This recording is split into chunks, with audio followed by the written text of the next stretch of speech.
ولنبلونكم بشيء من الخوف والجوع ونقص من الأموال والأنفس والثمرات وبشر الصابرين الذين إذا أصابتهم مصيبة قالوا إنا لله وإنا إليه راجعون أولئك عليهم صلوات من ربهم ورحمة وأولئك هم المهتدون صدق الله العلي العظيم السلام علیکم ورحمۃ اللہ وبرکاتہ۔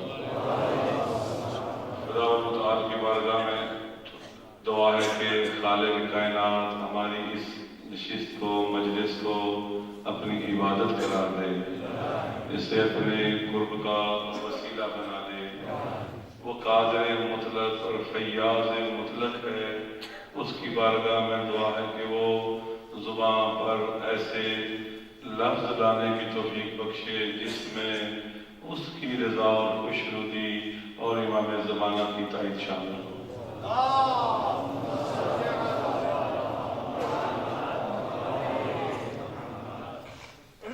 آغاز سخن میں اس سفر کا ہدف اور مقصد عرض کرنا چاہتا ہوں۔ ایک تو یہ تھا کہ جب نواز شہید ہوئے میں پاکستان نہیں تھا، پھر اس کے بعد ہماری طرف سے شہیدی آئی تھی وفد کی شکل میں، بعد میں البتہ ہمارے دوست ساتھ اسلام آباد موجود تھے، تسلیت اور تعزیت پیش کرنا ان کی مظلومانہ موت اور شہادت پر، اور پھر جناب مزاحی صاحب نے ذمہ داری سنبھالی، ان کی خدمت میں حاضر ہونا اور آپ سب کو ہدیہ تبلیغ و تہنیت پیش کرنا، پھر یہاں کے مومنین بزرگان زوما سے ملنا۔ چونکہ آپ کو اندازہ ہوگا کہ مجلس والد المسلمین کی بننے کی وجہ واڑہ چنار کا محاصرہ تھا۔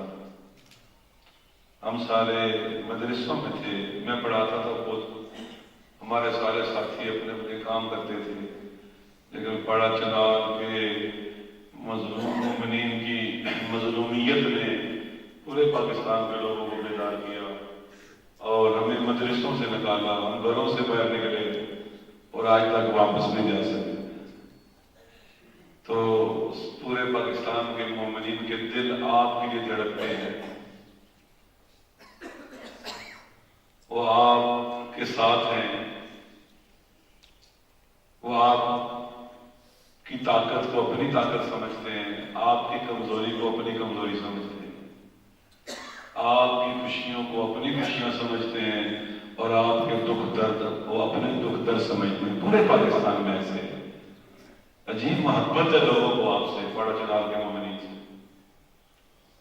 تو یہ بات بھی اس بات کا تقاضا کرتی ہے کہ آپ کی خدمت میں بے نفس نفیس حاضر ہوا جائے اور اپنی محبت کا اظہار کیا جائے۔ پھر پڑھیے محمد والے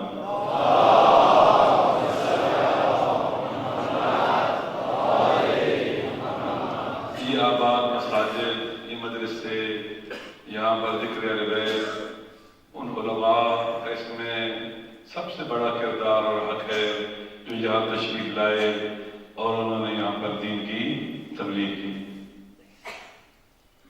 بزرگ علماء یہاں تشریف لائے، جہاں تک مجھے یاد پڑتا ہے کہ میں پچھلے سال لاہور گیا ہوا تھا تو مرحوم حافظ کفایت حسین کی زوجہ فوت ہوئی تو مجھے پتا چلا کہ وہ بھی شروزان کی تھی، اور حافظ کفایت حسین مرحوم بھی کئی سال یا کافی عرصہ یہاں واڑہ چنار میں خدمت کرتے رہے، ایک ولی اللہ عالم دین تھے وہ۔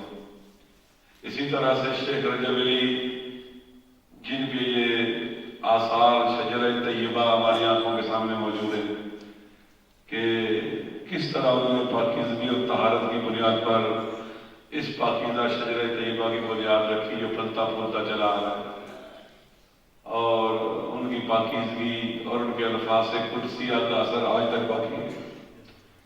پھر ان کے بعد شیخ علی مدد صاحب کا نقش و رول ہمارے سامنے ہے کہ انہوں نے اس مرکز کو طاقتور بنایا، اور یہ مرکز کا طاقتور ہونا یعنی واڑہ چنار کے مومنین کی طاقت کا مرکز، فقط واڑہ چنار کے مومنین نہیں، پورے پاکستان کے مومنین کی طاقت کا مرکز۔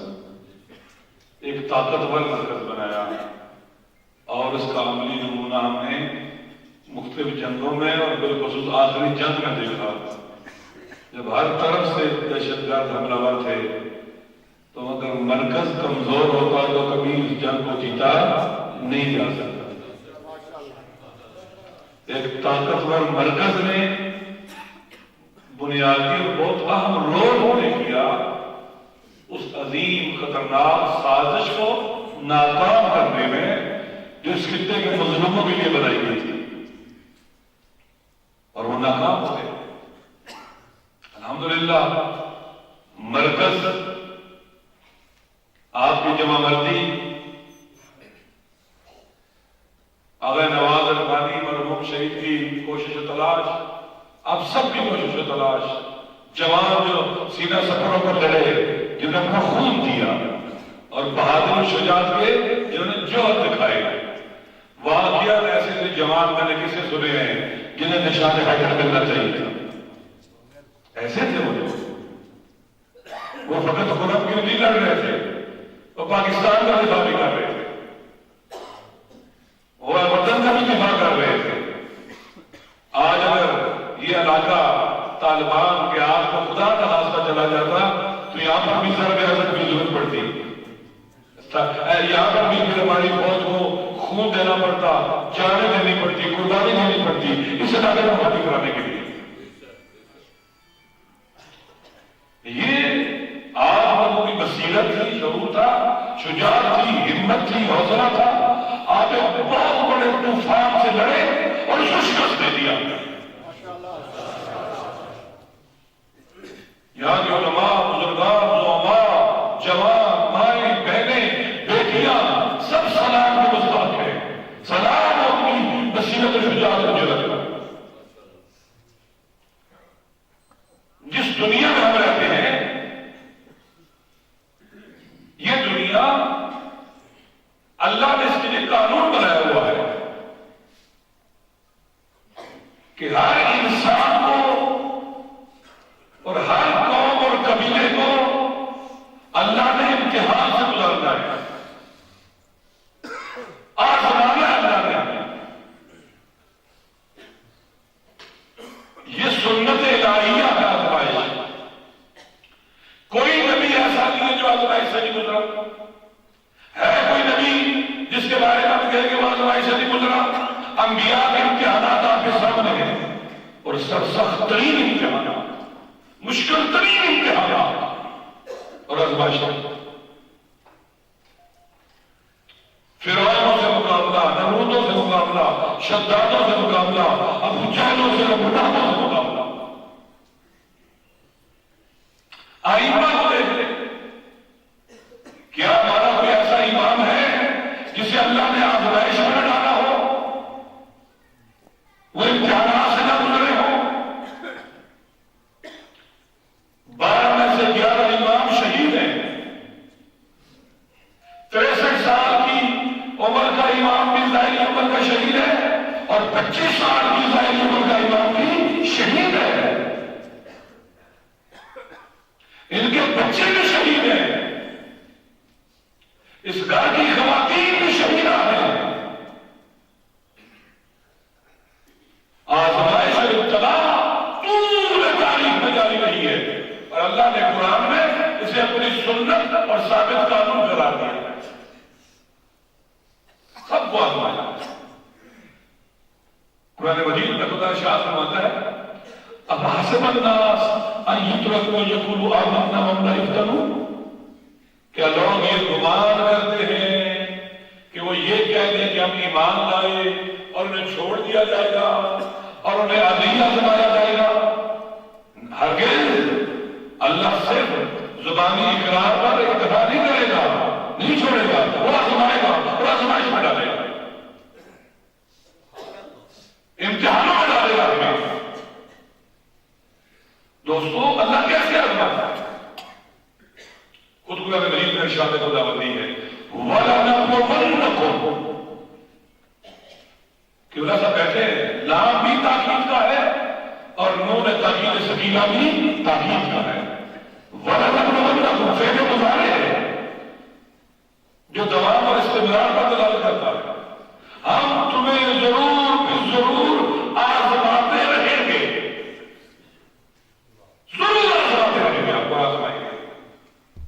خدا تو کیسے آزمائے گا؟ بِالشَّيْءٍ مِّنَ الْخَوْفِ، خوف کے ذریعے آزمائے گا،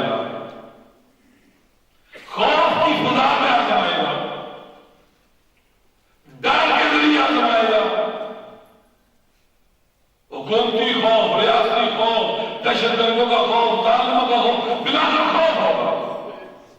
خوف کی فضا میں آزمائیں گے تاکہ پتہ چلے کہ خوف کی فضا میں کون صاحب ایمان ہے اور کون صاحب ایمان نہیں ہے، کون شجاع ہے اور کون بہادر نہیں ہے، کون باوفا ہے اور کون باوفا نہیں ہے، کون جھکتا ہے اور کون نہیں جھکتا۔ اب خوف کی فضا میں آزمائیں گے آپ طالبان کا خوف، دہشت گردوں کا خوف، ان کے حملے کا خوف، جانوں کے علاقوں کے لٹ جانے کا خوف تھا نا۔ خوف سے لڑ رہے ہیں آپ نے، خوف کو شکست دینی ہے، خوف پر غالب آنا ہے، یہ امتحان ہے ہمارا۔ اور اللہ نے کہہ دیا ہوا ہے کہ میں تمہیں خوف کی فضا میں آزماؤں گا۔ کربلا والے جب یزید کی حکومت بنی، کوفہ والے ابن زیاد کے خوف سے ڈر گئے، لہذا ان کے ارادے ٹوٹ گئے، وہ گھروں میں چھپ گئے، خوف سے ابن زیاد کا ہزاروں کی تعداد میں تھے، تلواریں ہونے کے باوجود کچھ نہیں کر سکے، لیکن جو کربلا میں بہادر تھے وہ کئی ہزار کے لشکر کے محاصرے میں تھے۔ یہ خوف سے انہوں نے ہمت نہیں ہاری، شکست نہیں کھائی، انہوں نے خوف کو مارا ہے، یہ خوف سے لڑے ہیں، بھوکے تھے، پیاسے تھے، محاصرے میں تھے، ان کے بڑے بوڑھا، ان کے 13 سال کے جوان بھی چاہے کم از کم ہزاروں کے لشکر سے اکیلے لڑے ہیں، بغیر ضلع کے، بغیر خوف کے۔ قاسم 13 سال کا تھا، قاسم کے پاؤں میں جہاں تک نہیں پہنچتے تھے، بدن پر زرہ نہیں تھی، سر پر گوئے کا خوف نہیں تھا، 3 دن کا بھوکا پیاسا تھا، دشمن نے خوف پیدا کیا ہوا تھا، ہراس پیدا کیا ہوا تھا۔ یہ بچہ کم از کم یزید کے لشکر کی تعداد تاریخی کتب میں 30 سے 40 ہزار ہے، یہ 40 ہزار کے لشکر پر اکیلے حملہ کرتا ہے اور سب سے پہلے یزید کے پرچمدار پر حملہ کرتا ہے۔ اس کی غیرت دوبارہ نہیں کرتی، اس کے امام کے سامنے یزید کا پرچم اڑاتا ہے۔ 13 سال کا بچہ ہے، انہوں نے خوف کو مارا ہے۔ یزید کے سپاہیوں نے یزید سے کہا، یزید اپنے سارے راستے میں ان کو ظلم کیے قیدیوں پر، انہیں مارا پیٹا تشدد کیا، یہ ڈر جائے، ان کے ارادے ٹوٹ جائیں، ان کی ہمتیں چراب لے جائیں، یہ شکست کھا جائے۔ ہم جو ظلم کر سکتے تھے کیا، ان کے سامنے ان کے بڑوں کے گلے کاٹے، ان کے خیموں کو لوٹا، آگ لگائی، انہیں مارا پیٹا، تاجروں نے مارے، پیاسا رکھا، خاردار سروں کو دھوئے ان کے پاؤں، ان کی بےعزتی کی۔ یزید ان کے بڑے تو خدا، ان کے بچے بھی نہیں کرے گا، یہ چھوٹے چھوٹے یتیم بچے بھی نہیں رہے۔ یہ ہمارے پیشہ اور مقتدہ، ہمارا رادار نبی اکبر ہے، قاسم بن حسن ہے، ابی الفضل عباس ہے، یہ چھوٹے چھوٹے یتیم بچے ہیں، اور وہ شہزادی ہے جس نے بازاروں اور درباروں میں خوف کی فضا کو توڑ کر لوگوں کو خوف کے زندان سے آزاد کرایا۔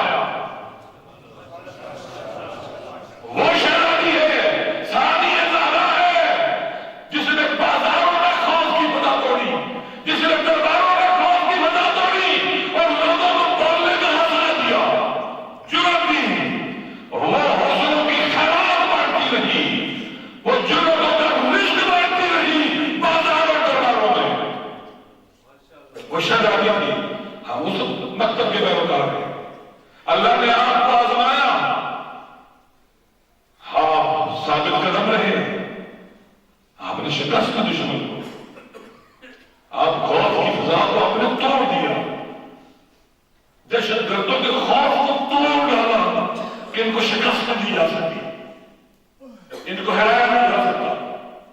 آپ نے حوصلہ دیا پورے پاکستان کے لوگوں کو، آپ نے حوصلہ دیا خوف کی فضا توڑنے میں. پورے ملک میں لوگ گھروں سے باہر نکلے، سڑکوں میں آئے، گلی کوچوں میں آئے، بازاروں میں آئے، شہروں میں آئے ان دہشت گردوں کے خلاف، جبکہ ہر کوئی اسے ڈر چکا تھا، ہر کوئی خوف زدہ تھا. اگر آپ نہ ہوتے، آپ کے ساتھی اس وطن میں نہ ہوتے پاکستان میں، آج ملک میں دہشت گردوں کے خوف کا راج ہوتا.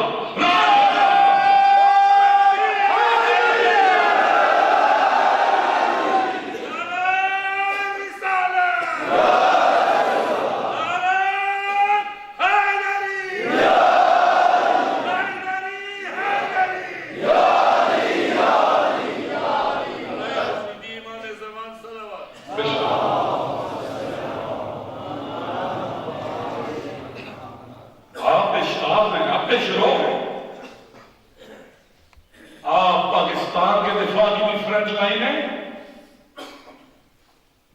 اور مکتب تشیع کے دفاع کی بھی فرنٹ لائن ہے.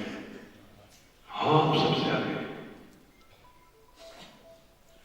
ہم آزمائیں گے آپ کو خوف کے ذریعے، والجوع، بھوک. آپ کا اقتصادی محاصرہ ہو جائے گا، آپ کے راستے بند ہو جائیں گے، چیزیں مہنگی ہو جائیں گی، قلت ہو جائے گی اشیاء کی. آپ کو اس طرح سے آزمائیں گے، دیکھنا ہے اس میں بھی ٹوٹتے ہو یا نہیں ٹوٹتے. لازمات ہے. شاہ ابی طالب نے اللہ نبی کو نہیں آزمایا، 3 سال تک شاہ ابی طالب میں انہوں نے پیٹ پر پتھر نہیں کھائے، پتے نہیں کھائے. لازمات ہے. اپنے نبی کو ان کے ساتھیوں کو آزمایا. اگر وہ شاہ ابی طالب کی بھوک کے امتحان سے نہ گزرے ہوتے تو کبھی بھی جنگوں میں مشرکین مکہ کو شکست نہ دے سکتے. ساتھیوں میں یہ ٹریننگ ہے. اللہ نے عظیم کام لینے آپ سے، بڑے کام لینے آپ سے، اس لیے آزماتا ہے. ہاں کتنا عرصہ اس محاصرے میں چیزیں نہیں آ رہی ہیں، دوائیاں نہیں ہیں، غذا نہیں ہے. آپ اس امتحان میں بھی پورے اترے. وَلَئِن شَكَرْتُمْ لَأَزِيدَنَّكُمْ، تم اس امتحان میں بھی پورے اترے اور پورے پاکستان کے لوگوں کے لیے نمونہ بن گئے. اگر کبھی معاشرے میں تمہیں رہنا پڑا، بھوک کا شکار ہونا پڑا، ہمت نہیں آنی، بالآخر آخری فتح مظلوموں کی ہے، ظالموں کو شکست ہونی ہے. یہ اللہ کا وعدہ ہے. المظلوم المظلوم یا حسین یا المظلوم المظلوم یا حسین یا حسین. برائے تاجر ظہور امام زمان علیہ السلام و زبران صلوات.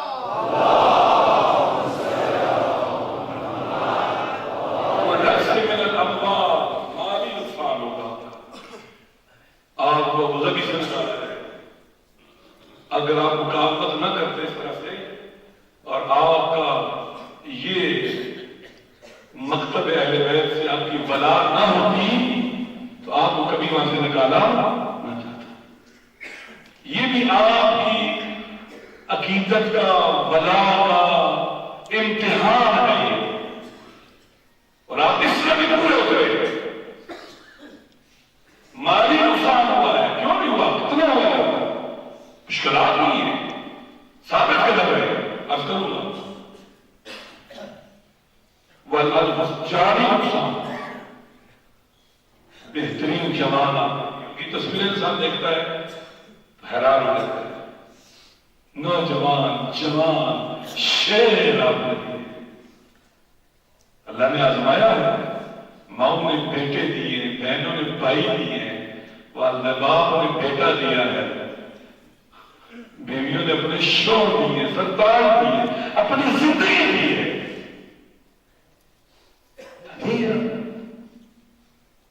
خدا کیا کہتا ہے؟ وَبَشِّرِ الصَّابِرِينَ. امتحان میں لیں گے. اے نبی بشارت ہے لیکن وہ صابر. صابر کسے کہتے ہیں؟ بہت ضرور. میں اکثر یہ مثال دیتا رہتا ہوں سمجھانے کے لیے. چھت کے نیچے ایک ستون آپ لگاتے ہیں نا، اس ستون پر چھت کا وزن ہوتا ہے، بوجھ ہوتا ہے، ستون اس کو اٹھائے رکھتا ہے۔ اگر ستون اس کے آگے جھک جائے، دباؤ کے آگے ٹوٹ جائے گا اور چھت نیچے آ جائے گا۔ صحیح ہے؟ صبر کہتے ہیں کیا کہ انسان اس ستون کی طرح خوف کے بوجھ کو، بھوک کے بوجھ کو، مالی نقصان کے بوجھ کو، جانی نقصان کے بوجھ کو اٹھائے رکھے، ٹوٹے نہیں اس کے آگے۔ صبر اسے کہتے ہیں۔ اس کیفیت کو کہتے ہیں کہ سنگین وزن کو اٹھائے رکھے، جھکے نہیں، ٹوٹے نہیں۔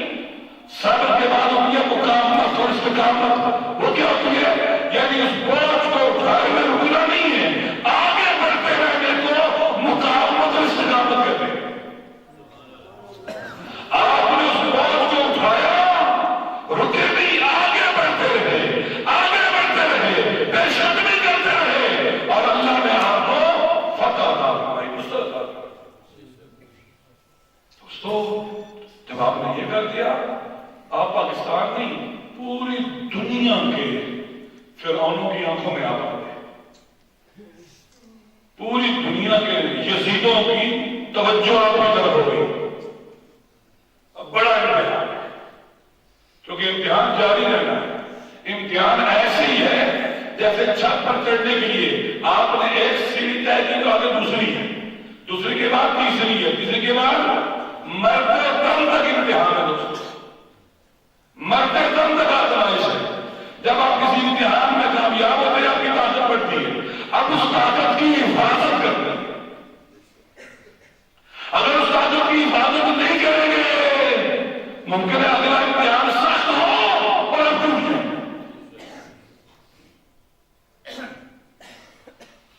اس طاقت کی حفاظت کریں گے۔ جب مشکلات آتی ہیں، ایک گھر کو آگ لگ جائے، گھر کے لوگوں میں اختلاف ہو، جو ہی آگ لگے کہ سارے بجھانے کے پڑتے ہیں، ایسے ہے یا نہیں ہے؟ ایک کام شروع کر دیں گے میرے ساتھ، ان میں یونٹی آ جائے گی نا، مل کر آگ کو بجھانا ہے۔ طاقت یونٹی سے آتی ہے۔ اگر آپ مل کے نہ لڑتے، آپ کی یہ طاقت نہ ہوتی۔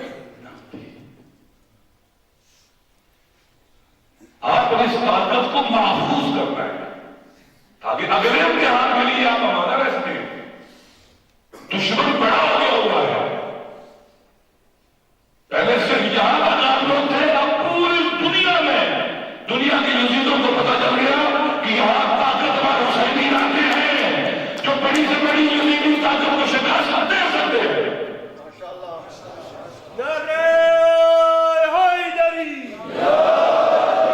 اب آپ کے اطراف میں داعش کے خطرات منڈلا رہے ہیں، ہے یہ نہیں ایسے؟ دنیا کہہ رہی ہے، میں نے امریکہ کے اندر کبھی بھی سنا کہ ننگرہار کے اندر داعش کے لوگ ہیں جی، وہاں ریڈیو چل رہے ہیں اور اس کی نشریات پاکستان کے علاقوں میں سنی جا رہی ہے۔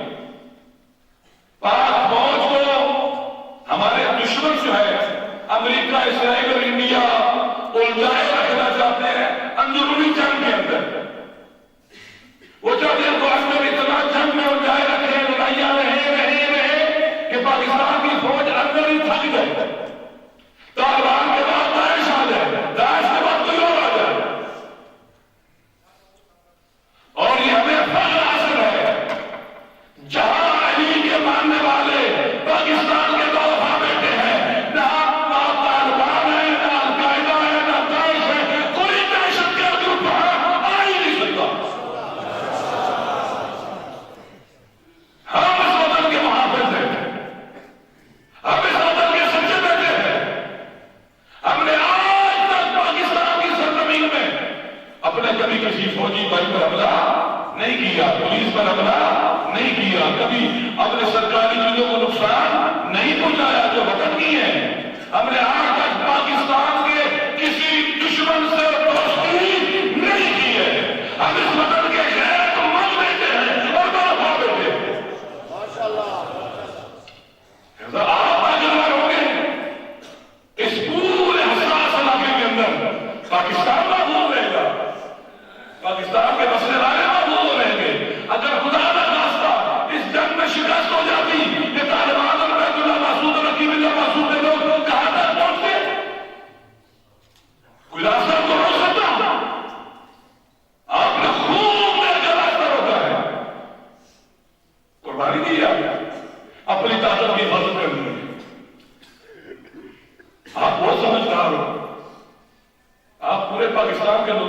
رول ماڈل ہو, آپ کی بہت حیثیت ہے.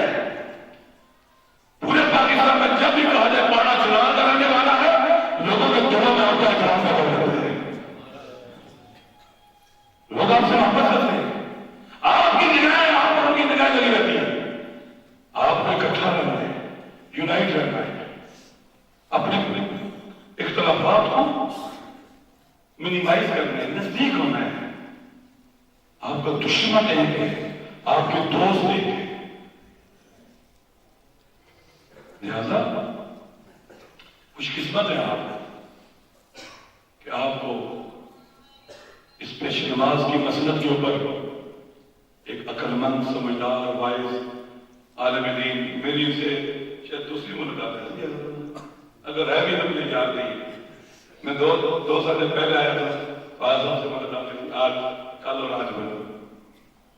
لیکن میں نے شیخ محسن صاحب سے تعریف سنی. شیخ محسن صاحب میرے استاد ہیں, میں بہت پڑھتا ہوں, میں اسی مدرسے کا طالب علم, وہیں سے میں کم پڑھنے گیا ہوں. انشاءاللہ اس مرکز کو طاقتور بنانا ہے. یہ آپ کی اس خطے کی طاقت ہے. یہاں کے عوام کو, لوگوں کو طاقت, عوام طاقتور, عوام کی طاقت مرکز کی طاقت ہے, مرکز کی طاقت آپ کی طاقت ہے. قریب ہونا ہے, قریب ہونا ہے. آپ یقین کر لیں, جب آپ محاصرے میں تھے, میں جس گاؤں میں گیا ہوں لوگ روتے تھے. آپ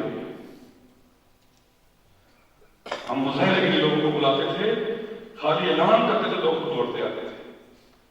شدید بارشوں میں راستے بند ہوتے تھے, کئی کلومیٹر پیدل چل کر لوگ احتجاج کر دیا.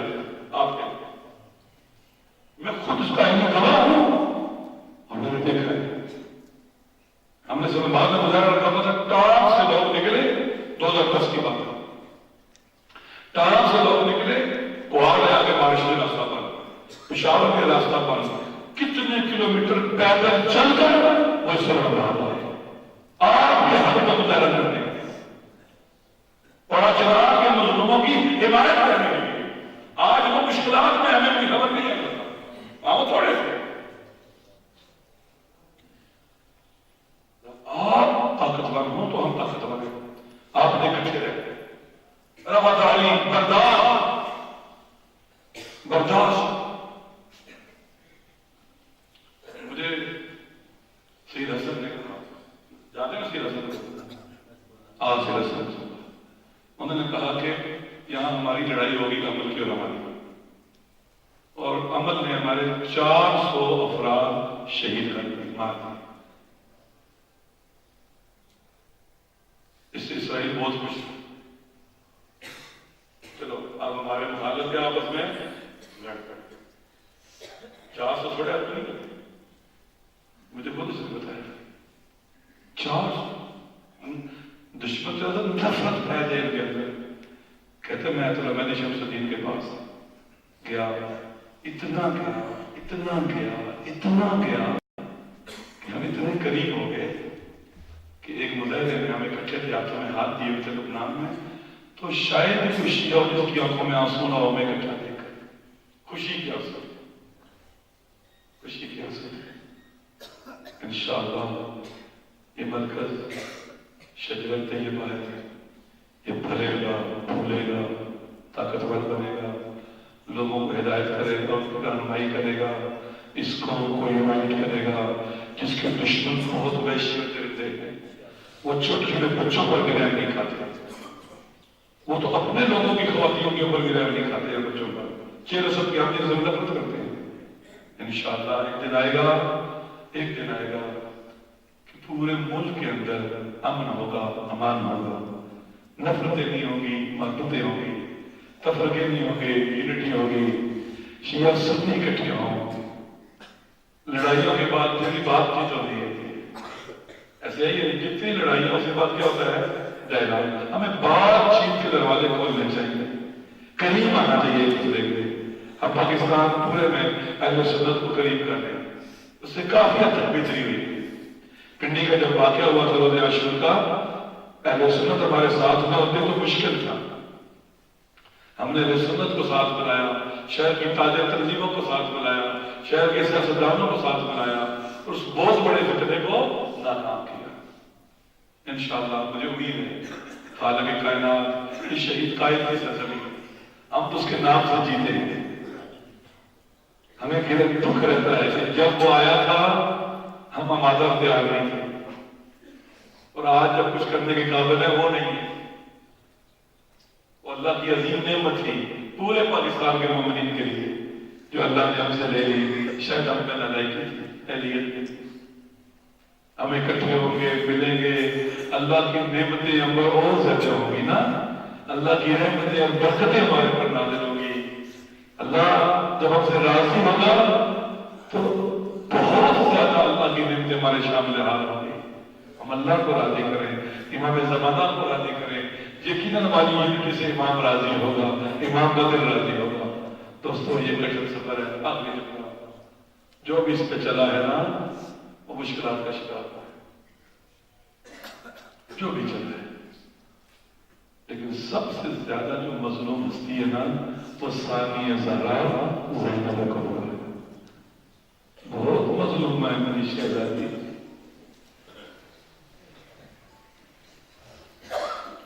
بیوی کو بہت محبت تھی امام حسین سے.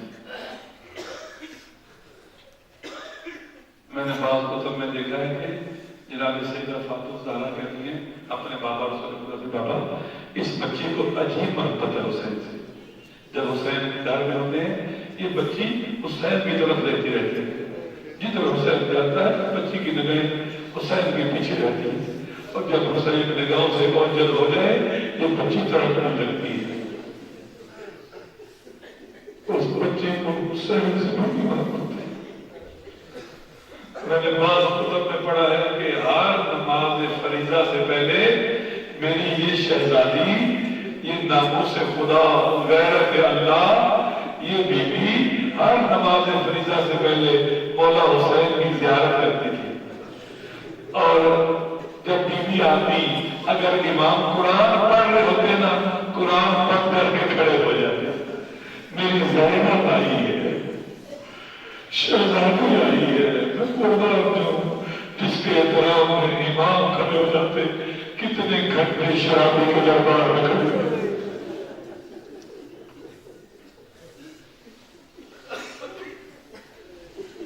میں نے بعض کتب میں دیکھا ہے 9 کے نیزہ پر سر حسین ایک ایک قیدی کو دیکھتا تھا.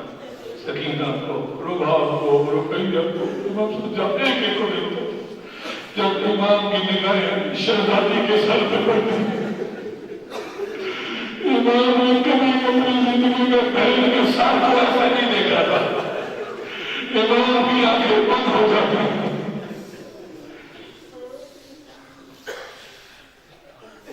شریعت حسین ام المصائب شہزادی بڑی مظلومہ ہے. عصر عاشور کے بعد شام غریبہ آ گئی، خیموں کو لوٹ لیا گیا، آگ لگا دی گئی. شہزادی کے یتیم صحرائے کربلا میں بکھر گئے. بچوں کو ڈھونڈنا شروع کیا، کچھ زندہ ملے، کچھ کی لاشیں اٹھا لائی. میرے چوتھے امام روایت کرتے ہیں میری پھپھی نے یتیموں کو جلے ہوئے خیموں کے قریب لا کے بٹھایا. یتیموں نے یہ کہتی ہے بچوں گھبراؤ نہیں، میں زینب موجود ہوں نا. کوئی بچہ کہتا ہے میرے کان زخمی ہے، کوئی کہتا ہے میرے پاؤں میں کان چبھے، کوئی کہتا ہے میرا بابا کہاں گیا. عزیزوں سادات کے پیچھے جنگلوں کے ابراموں میں رونے کے آدمی نہیں تھے، ان کے آباد کیا تھے. یہ شہزادیاں کبھی کھلے آسمان کے نیچے نہیں بیٹھی تھی، یہ اجڑے میں لوگ نہیں تھے، ان کے آباد گھر تھے.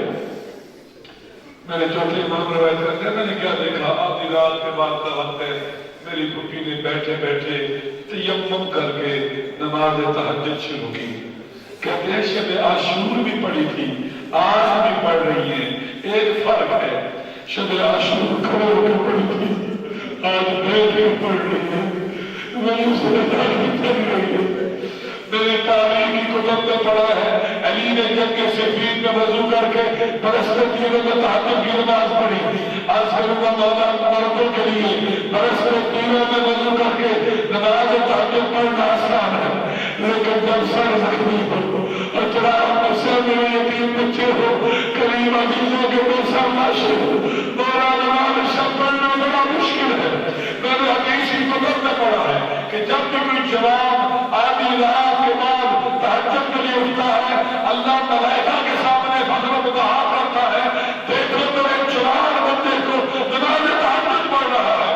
آج کے مبادر کریم رب مجھے یہ بتا تھا جب شب غیبہ کی رات آدھی رات کے بعد میری شہزادی نے سجدے میں سر رکھا تھا تو نے کس کس کے سامنے فخر و بہا کی تھی.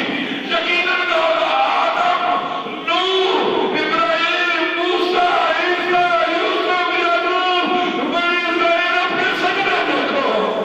اے انبیاء ملائکہ اے جبرائیل و مکین میری زینب کے سجدے دیکھو. اس کا رکوع دیکھو اس کا سلام دیکھو.